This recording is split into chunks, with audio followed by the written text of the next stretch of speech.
Hello வணக்கம்.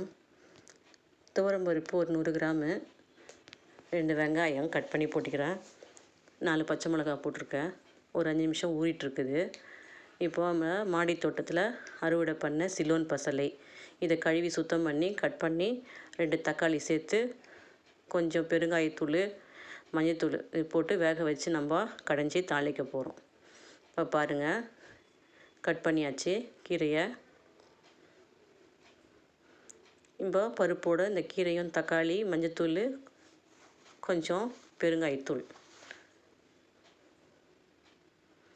போட்டு ஒரு 4 விசில். இப்போ உப்பு சேர்த்து இது கடைஞ்சிக்கலாம். இப்போ தாளிக்கலாம்.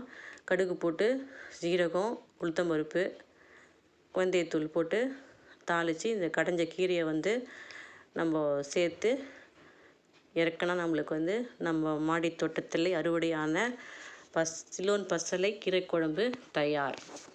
நன்றி, வணக்கம். சாப்பிட்டு பாருங்கள்.